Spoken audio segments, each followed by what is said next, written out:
Time for our weekly segment, Nuclear Watch. Tonight we're focusing on the Japanese government's plan to decontaminate the towns and villages around the Fukushima Daiichi nuclear power plant. It's a huge area of land to clean up. People are anxious to know when it'll be considered safe.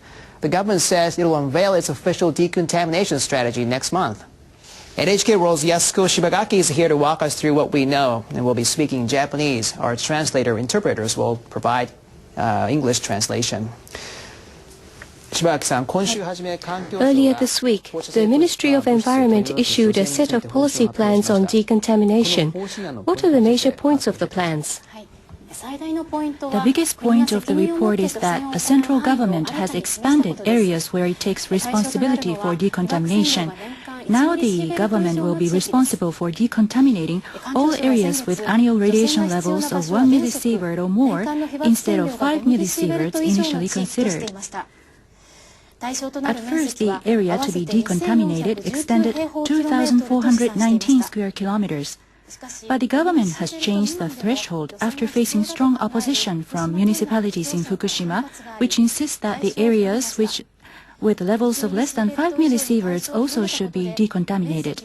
The new standard would expand the decontamination area furthermore. The Environment Ministry's report also sets the goal for reducing the radiation levels in a certain time frame. Under the plan, in residential areas with annual radiation levels of less than 20 millisieverts, the government will aim to halve radiation levels by the end of August 2013 from August 2011. And the government will aim for a 60% radiation reduction in schools and parks used by children in the same time frame. Following this report, the Environment Minister Goshi Hosono has this to say. The Ministry will make all-out efforts for decontamination and radioactive waste disposal. It's very important that we, as the government, do this with the cooperation of the other ministries.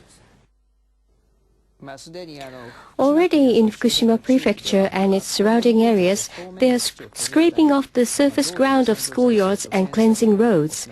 What specific measures are in the policy plans? First of all, topsoil of farmland must be removed.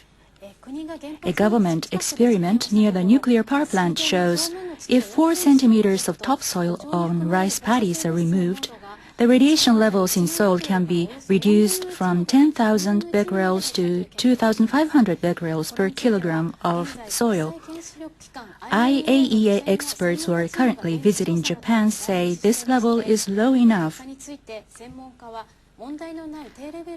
But at the same time, fallen leaves must be collected from large forests and woods, or roofs of buildings must be washed away. The government must also decide where it will store the huge amount of radioactive soil.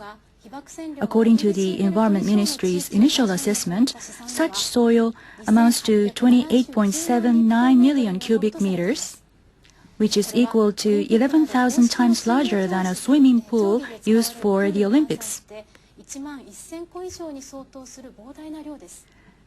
Now the areas for decontamination has expanded furthermore. The amount of radioactive soil and waste would increase substantially. Well, contaminated soil and wastes need to be disposed of appropriately. What are the future plans for their disposal? The government has yet to show the details.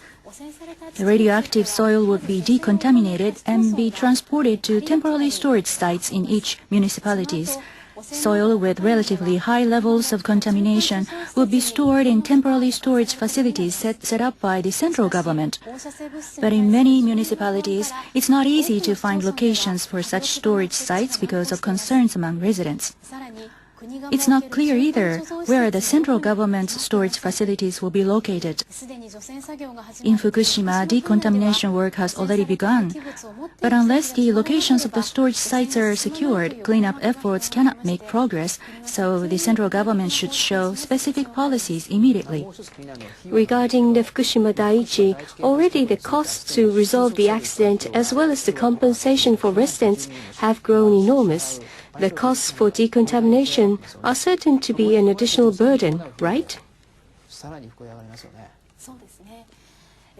The Environment Ministry initially estimated that 1.14 trillion yen would be required to decontaminate areas with annual radiation levels of 5 millisieverts or more.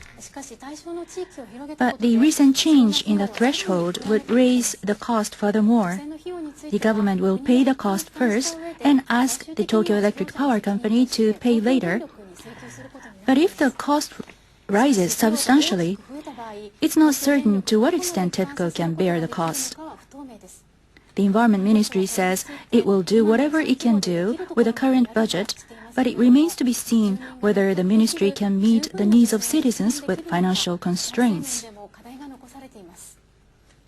柴垣さん、ありがとうございました。ありがとうございました。